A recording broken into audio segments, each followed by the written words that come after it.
싸다라는 기준이 주가가 단순히 고점 대비해서 많이 빠져서 싸다는 것들도 있지만 뭐 PER이라든지 PBR이라든지 이런 밸류에이션 지표들은 결국은 앞으로의 어떤 실적에 대한 기대를 바탕으로 해서 저희가 보는 거잖아요.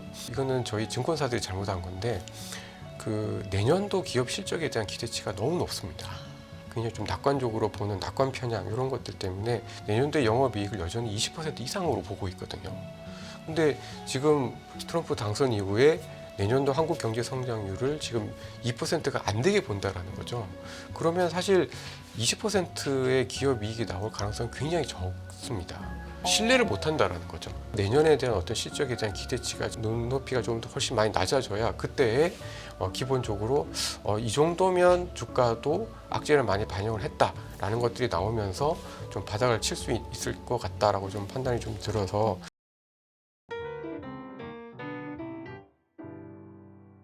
전반적인 이야기 나누어 보도록 하겠습니다. 유진투자증권 리서치 센터의 허재환 상무 나와 계십니다. 상무님 안녕하세요. 네, 안녕하십니까. 안녕하세요. 네.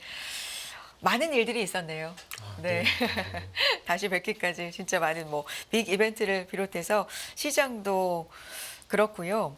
특히 오늘은 물론 글로벌 얘기 많이 해주시지만 우리 시장 얘기도 조금 더 해주셔도 좋을 것 같습니다. 국내 시장 투자자분들 참 힘든 시간 겪고 계시고요. 일단 지금 첫 번째로 가장 주목하고 계신 포인트가 있다면 지금 시장에서 어떤 부분일까요, 상무님께서?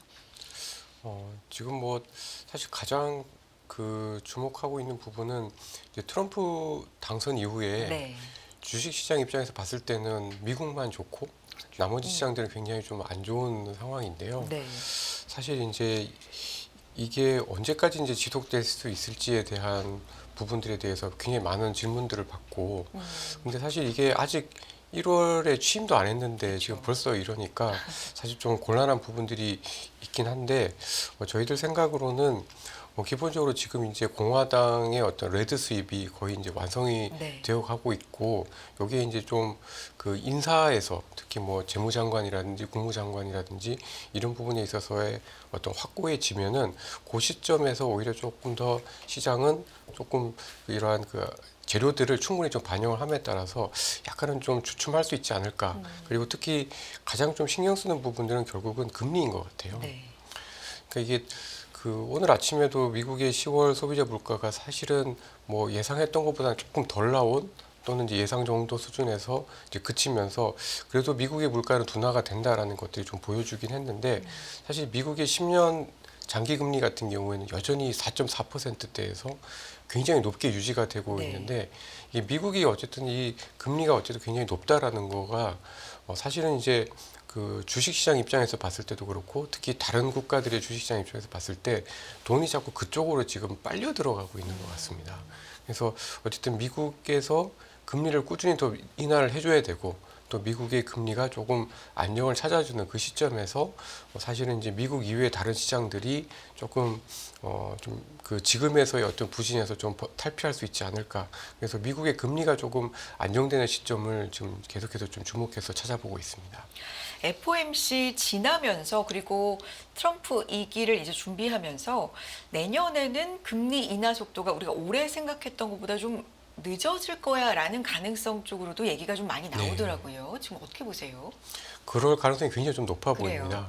그러니까 사실 이제 지난번 9월달 FOMC 때 점도표를 보면은 내년 말 그 지금 그러니까 1년 후에 미국의 기준금리가 그래도 한 3% 중반대. 그러니까 올해도 계속 내리고 내년에도 적어도 한 3번, 4번 이상은 이제 내릴 거다라는 것들이 이제 연준 위원들의 생각이었는데요. 지금 트럼프의 어떤 정책 이런 것들 그리고 미국의 경제가 전처럼 잘 식지 않는 부분들을 생각을 해보면은 3% 후반 정도에서는 기준금리 인하가 멈추지 않을까. 그렇게 되면은 내년 한 1, 2분기 지나면은 금리 인상이 멈출 수도 있는 금리 인하가 멈추고 금리 인하가 멈출 수 있는 상황이다 보니까 그 부분이 주는 부담이 좀 있는 것 같습니다. 그러니까 이제 미국 경제는 뭐 나쁘지 않아서 금리 인하가 멈추는 게 뭐 나쁘지 않을 수 있지만 지금 그 외의 국가들은 미국이 금리를 좀 더 빨리 낮춰줘서 줘야 자기네들 국가들도 금리를 많이 낮춰서 내수를 좀 부양을 할 수가 있는데 그 부분에 있어서 이제 못할 수 있다라는 부분들 때문에 더욱더 이제 미국과 미국이 아닌 지역들 간의 격차가 벌어지고 있는 게 아닌가 싶어서 약간 좀 연준의 어떤 정책에 있어서도 이 트럼프의 어떤 집권 그리고 미국의 지금 계속해서 좀 고공행진 중인 경제 지표들이 계속해서 좀 부담이 되고 있는 것 같습니다. 연준 입장에서는 물가 당연히 그리고 뭐 경기, 고용 이런 측면을 데이터를 항상 보면서 결정한다라는 입장이고 전반적으로 봤을 때 그래서 지금 상황에서는 트럼프 2기에는 물가를 좀 더 자극시킬 정책들, 가능성들에 대한 예측들도 많이 나오고 그러면 3%대 한 중반 요 정도에서 금리 인하 속도가 늦어지지 않을까 이게 이제 지금까지의 시장의 얘기라면 트럼프 당선자 입장에서는 금리를 좀 더 내려 이런 걸 선호하는 거 아니었어요? 그럼 좀 부딪히는 거 아닌가요? 아, 부딪힙니다. 네. 근데 이제 그 단기 금리는 중앙은행이 내릴 수는 있지만 장기 금리는 사실은 이제 뭐 연준이 좌지우지 할 수 있는 게 아니잖아요. 그러니까 지금처럼 미국의 경기가 나쁘지 않은 상황 그리고 물가가 떨어지고는 있지만 굉장히 더디게 떨어지는 상황에서 너무 또 단기 금리를 많이 내려버리면은 인플레 기대가 높아집니다. 그리고 이게 최근에 미국의 국채 금리가 3.6%에서 지금 4.4%까지 오르는 과정에서 보면은 소위 이제 실물 경제라고 하는 이제 실질 성장률을 의미하는 쪽도 올랐지만 인플레 기대도 꽤 많이 올랐거든요. 근데 이게 왜 위험하냐면 사실은 과거의 인플레 기대라는 거는 대부분 유가의 연동이 많이 됐었습니다. 근데 지금 유가가 떨어지고 있는데도 인플레 기대가 높다라는 거는 지금 미국의 금리, 특히 장기 금리의 4.4%의 상당 부분은 이 트럼프 정책 이후에 인플레 기대가 정말 중장기적으로 높아질 수 있다라는 것을 반영을 하는 거기 때문에 사실은 금리가 뭐 그 정부에서 인하를 해라 또는 어떤 여러 가지 정책들을 통해서 물가를 잡는다고 하더라도 사람들이 생각하는 인플레 기대가 안 떨어지게 되면은 실제로 이제 이러한 정책들이 미치는 영향이 사실은 이제 크지 않을 수가 있고 이 부분이 나중에 미국 실물 경제나 주식 시장에 좀 악재가 될 수가 있기 때문에 사실 이 부분은 정부가 통제할 수 있는 부분들은 아니거든요. 그래서 좀 이게 상충되는 부분들이 있고 지금은 사실 뭐 미국 시장이 이제 뭐 트럼프에 대한 기대 때문에 미국 시장만 좋아지고 있는데 이게 계속해서 지속되기가 사실 어려울 수도 있다 이렇게 좀 보고 있습니다.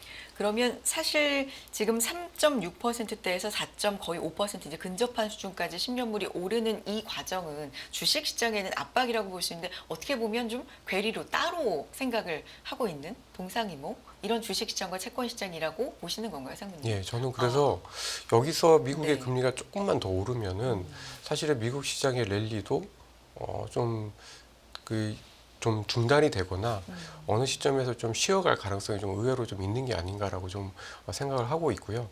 그리고 과거에 보면 그 트럼프 랠리라고 해가지고 1기 때 보면은 이제 트럼프 대통령이 당선된 이후 주가가 오르고 난 다음에 물론 이제 그 다음에까지도 주가가 올랐습니다만은 과거에 보면은 이렇게 당선 이후에 주가가 오르고 난 다음에 막상 당선된 뒤에는 약간 쉬어가는 그러니까 뭐 장기적으로 쉬는 건 아니었습니다만은 적어도 한두 분기 정도 쉬어가는 국면을 보였던 경우도 간혹 있었습니다. 자주는 아니었지만 그래서 약간 좀 그럴 수도 있는 거 아닌가 그리고 그거의 트리거가 결국은 미국 국채 금리가 될 수 있지 않나라고 좀 보여져서 뭐 당분간은 어쨌든 미국 시장을 보는 데 있어서 가장 중요한 포인트는 미국의 국채 금리가 지금의 어떤 4% 중반대에서 후반대로 넘어가지 않는 것을 확인하는 게 굉장히 좀 중요하다라고 보고 있습니다. 이미 4.4%대까지 올라간 이 국채금리 레벨 때는 어떤 시사점이 있는 거예요? 어떤 의미가 있습니까? 이 4.4라는 숫자 자체는 상무님? 그러니까 지금 미국의 경제 성장률이 그러니까 실질 기준으로 봤을 때는 2%대 중반 정도가 되잖아요. 그리고 오늘 발표된 미국의 CPI도 보면은 지난해 같은 기간 대비해서 한 2.4% 정도가 되기 때문에 이걸 합친 명목 성장률이 대체로 보면은 5%가 조금 안 되거든요. 그러니까 지금의 미국 금리와 어떻게 보면 실물 경제가 성장하는 속도가 되게 비슷한데요. 여기서 금리가 더 높아지게 되면은 실물 경제가 성장하는 것보다 그 금리에 대한 부담이 더 커지기 때문에 사실 여기서 금리가 더 오른다라는 거는 사실 실물 경제에 부정적인 영향을 이제 미치기 시작을 하는 포인트로 볼 수가 있습니다. 그래서 4.4%에서 4.5%까지는 제가 봤을 때는 좀 그러니까 그나마 괜찮은 레벨이고 이거를 넘어서서 4.6, 4.7로 가게 되면은 사실은 그때부터는 아무리 트럼프 정부가 막 여러 가지 이제 정책들을 쓴다고 하더라도 실물 경제가 못 버티고 조금씩 물러갈 수 있는 수준이 되기 때문에 약간 요 레벨, 그러니까 제가 생각할 때 마지노선은 한 4.6 정도, 4.7 정도, 요 정도 레벨인데요. 요 정도를 안 넘는 게 미국의 경제와 주식시장 입장에서 봤을 때는 굉장히 좀 중요하다. 이걸 넘어가게 되면 아무리 감세를 해도 실질적으로 미국 시장이 좀 의외로 또 좀 힘들어질 수도 있다. 그리고 특히 그 정도 레벨 됐을 때는 미국 시장도 좀 고평가된 주식들, 비싼 주식들은 타격이 좀 있을 수 있다. 이렇게 좀 보고 있습니다. 단기적으로 5%, 조금 더 길게 보면 6%까지도 얘기하는 시각들도 있어서요. 그러니까 지금 시장에서는 그러면 장기 금리가 좀 더 올라갈 거다라는 쪽으로 보는 시각이 많은 건가요? 정말 현장에서 어떤가요? 지금은 네. 조금 더 이제 트럼프 정책이 나오면은 이게 금리가 더 오르기는 사실 쉽진 않아 보이고요. 근데 기본적인 컨센서스는 이제는 여기서 떨어지기가 쉽지 않다. 그러니까 이제 앞으로 미국 경기가 아무리 나빠진다고 손치더라도 3% 후반대, 예를 들면 4% 초반대를 크게 하회하진 않을 거다. 이런 압박들이 있고, 이런 압박들이 있다 보니까 계속해서 달러가 어마어마하게 강한 흐름들을 이어가고 있는 게 아닌가라고 보여집니다. 달러의 강세 그리고 10년물 4.4%가 넘어가는 이런 상황들. 그런데 주식시장은 트럼프 랠리로 인해서 지금 계속해서 좀 방향성은 위쪽으로 그래도 탐색을 하고 있는 상황인데 FOMC 얘기를 물론 좀 지났지만 이게 왜냐하면 트럼프 2기가 들어서고 나서 파월 의장과의 관계 요거를 네. 좀 주목하면서 지난 FOMC도 보는 시각이 많았잖아요. 왜냐하면 재료가 그렇게 많지 않은 FOMC였기 때문에 파월 의장의 물러나지 않겠다. 노라는 게 가장 좀 한 장면으로 회자가 됐을 만큼 그 장면 어떻게 보셨고 향후의 관계, 연준과 정부와의 관계 이런 건 어떤 관전 포인트를 좀 봐야 될까요? 사실 이제 좀 대부분 이제 연준의 정책들이 이제는 계속 데이터 디펜던트 한다라고 해서 네. 보고하겠다라고 했는데 의외로 어떤 그 파월 의장의 향후 거치 문제에 대해서는 굉장히 세게 노를 하는 걸 보고 다들 이제 좀 인상적이었다라고 저도 그렇게 좀 네. 느꼈는데요. 그러니까 결국은 그래도 파월 의장이 어쨌든 정책 연속성을 가지고 있어준다라는 게 주는 이제 미국 경제와 그다음에 글로벌 금융시장에 있어서의 어떤 안도감이 사실 좀 있었지 않았나라고 좀 판단을 좀 하고 있습니다. 근데 이제 아무래도 이 트럼프 대통령의 어떤 입김에서는 자유롭지 못하니까 이게 2026년 5월인가요? 그때까지는 임기가 좀 남아 있습니다만은 어쨌든 그 이후로의 새로운 연준 의장이 들어왔을 때는 또 조금 그 사이에 그 국면에서는 불확실성이 좀 있지 않을까라고 좀 보여져서 사실 지금 당장은 아닙니다만은 앞으로 조금 더 그 시간이 좀 많이 남아 있습니다만은 결국 그때쯤 되면 적어도 앞으로 한 1, 2년 뒤가 되면은 또 연준 의장도 트럼프 정부의 입김에 좀 좌지우지 될 수 있는 인물로 좀 바뀔 수 있는 거 이런 것들이 오히려 미국 입장에서 봤을 때는 조금 더 불안한 요인이 좀 될 수 있을 것 같고 그래서 오히려 지금 최근 들어서 비트코인이라든지 가상화폐 가격이라든지 이런 전통 자산 이외의 다른 자산들이 강한 이유도 저는 그 영향도 한몫하고 있는 게 아닌가. 그만큼 연준의 신뢰가 지금은 괜찮지만 장기적으로 봤을 때 약간 흔들릴 수 있다라는 걱정들을 금융시장에서 이제 하기 시작을 한 게 아닌가라고 보고 있습니다. 이 질문 좀 지난 일이지만 드리는 이유는 이제 내년도 FOMC를 쭉 지켜보면서 지금까지 FOMC 이전에 관전 포인트를 우리가 체크해 볼 때 지표라든가 혹은 이거에 대한 연준의 평가가 어땠을까, 어떤 멘트를 할까 이런 위주였다면, 이런 위주를 신경을 썼다면 이제는 정부와의 관계라든가 이런 정치적인 어떤 관계, 관련성 이런 것도 FOMC에서 추가로 좀 더 신경을 네. 써야 되나? 내년에는 좀 그런 우리가 하나의 추가점이 더 있지 않을까라는 질문이었는데 가능성이 있다라는 말씀이시네요, 상당히. 네. 네. 그러니까 어떻게 보면 그동안의 연준은 어쨌든 지표를 바탕으로 해서 그리고 연준 위원들의 전망을 바탕으로 해서 이렇게 정책들을 이렇게 해나갔는데 이게 이제 앞으로는 재정 정책이라든지 다른 그 트럼프가 들어서면서 나오는 여러 가지 정책들에 따른 영향들을 고려를 해야 되기 때문에 네. 사실 굉장히 조금 더 복잡해졌다. 그리고 이러한 그 정책들의 영향이 사실 지표로 드러나는 데는 적어도 3개월에서 6개월 정도 시차가 있기 때문에 경제 지표만 가지고 연준을 보면은 어떻게 보면 약간 실기를 한다든지 또는 후행을 할 수 있는 그런 위험들이 앞으로 좀 있지 않을까라고 좀 보여져서 약간 연준 정책에 있어서도 불확실성이 조금 더 커졌다. 이렇게 좀 보는 게 맞지 않을까 싶습니다. 알겠습니다. 앞서서 성부님께서 이제 시작하면서도 미국만 좋다 이런 표현을 써주셨는데 미국만 좋고 다른 데는 안 좋다. 근데 안 좋은 가운데서도 으뜸이 우리나라인 것 같습니다. 네. 슬프게도. 네, 우리 시장 점검 좀 해봐야 될 것 같은데 코스피 시총이 2,000조 아래로 내려가는 이런 상황. 사실 이 정도까지 어느 정도 이제 내려가면 저가 매수세, 뭐 가격 매력 이런 게 부합하고 적용이 되게 마련이잖아요. 근데 최근 시장 보면 그것조차 적용이 좀 쉽지 않은 것 같아서요. 어떻게 보고 계세요?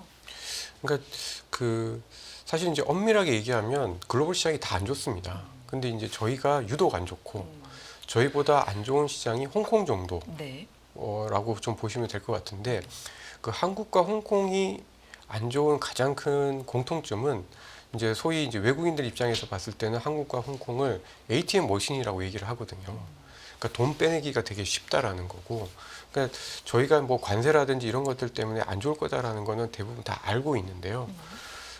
그것 이상으로 지금 시장이 안 좋은 것 같습니다. 그러니까 그 얘기는 지금 외국인들이 굉장히 빨리 빠져나가고 있다라는 거고, 그게 이제 홍콩과 한국 시장의 하락폭이 다른 시장들보다 월등히 크다라는 거에서 드러난다. 이렇게 좀 볼 수 있을 것 근데 같은데요. 왜 싸다라는 매력도 안 통하는 거예요? 그런 매력도 안 통할 아. 정도의 뭐 안 좋게 보는 부분들이 있는 겁니까? 그게 제가 봤을 때는 네. 지금 그러니까 싸다라는 기준이 그러니까 주가가 단순히 고점 대비해서 많이 빠져서 싸다는 것들도 있지만 뭐 PER이라든지 PBR이라든지 이런 밸류에이션 지표들은 결국은 앞으로의 어떤 실적에 대한 기대를 바탕으로 해서 저희가 보는 거잖아요. 근데 아직까지도 이거는 저희 증권사들이 잘못한 건데 그 내년도 기업 실적에 대한 기대치가 너무 높습니다. 지금 시장의 그 내년도에 대한 기업들의 실적에 대한 그 영업이익으로만 보면은 내년도의 영업이익을 여전히 20% 이상으로 보고 있거든요. 근데 지금 트럼프 당선 이후에 내년도 한국 경제 성장률을 지금 2%가 안 되게 본다라는 거죠. 그러면 사실 20%의 기업 이익이 나올 가능성은 굉장히 적습니다. 그리고 삼성전자도 약간 흔들리고 있고, 뭐 미국과 중국 간의 어떤 갈등 때문에 한국의 어떤 중국에 대한 수출도 굉장히 좀 힘들어질 수가 있는데 지금 여전히 반도체도 그렇고 반도체가 아닌 다른 업종들에 대해서 실적에 대한 기대치가 너무 높다 보니까 이런 실적에 대한 기대치를 바탕으로 한 PER과 같은 밸류에이션의 지표들에 대해서 그럼 싸지도 않다 이건가요? 그렇죠. 신뢰를 못 한다라는 거죠. 그러니까 뭔가 지금 이제 그 싸지도 않다라기보다는 이 기준이 지금 기준점을 찾기가 굉장히 좀 어려운 상황이라고 보여지고요. 결국은 저희 시장에 대한 어떤 그 앞으로 내년에 대한 어떤 실적에 대한 기대치가 제가 보기에는 조금 더 많이 낮추어지고 기대치가 눈높이가 좀 더 훨씬 많이 낮아져야 그때에 기본적으로 이 정도면 주가도 악재를 많이 반영을 했다라는 것들이 나오면서 좀 바닥을 칠 수 있을 것 같다라고 좀 판단이 좀 들어서 사실은 저희 증권사들 직원들이 잘못한 거죠. 여전히 내년도 실적에 대해서 굉장히 좀 낙관적으로 보는 낙관 편향 이런 것들 때문에 지금 오히려 이제 시장은 조금 더 그러니까 제가 봤을 때도 여기 현 시점에서 많이 빠질 것 같지는 않습니다만은 어쨌든 아직까지도 투자자들이 기준점 0점을 좀 못 잡고 있는 이유를 저는 내년도 실적이나 앞으로의 전망들에 대한 어떤 기대들이 아직은 굉장히 좀 눈높이가 높기 때문이 아닌가라고 보고 있습니다. 환율 얘기도 참 네. 많이 하잖아요. 네, 지금 환율 레벨대 그리고 이것 또한 아까 채권금리, 뭐 미국 채권금리 해주셨던 것처럼 이게 뉴노멀이라고 하는데 아예 좀 기준 자체가 좀 바뀌어져 있는 건지 시장의 영향은 어떻게 보시는지 강도 측면에서도 그렇고요. 궁금한데요. 사실 이게 환율이 이렇게 그 높아진다라는 걸 보면 되게 불안하긴 하고 그렇죠. 당장은 어떻게 보면 이제 수입업체들 네. 그리고 소비자들은 굉장히 타격을 받는 거긴 한데 이게 또 원화가 약해지고 원달러 환율이 올라가게 되면은 한 6개월에서 9개월 뒤에는 그 수출 기업들이 어쨌든 또 플러스 효과를 얻긴 합니다. 근데 이제 시차가 있다라는 거고요. 결국 그 환율이 굉장히 좀 불안하다. 그리고 뭐 불안하긴 한데 또 환율 시장만 보면은 저희가 유독 더 많이 약한 건 아닙니다.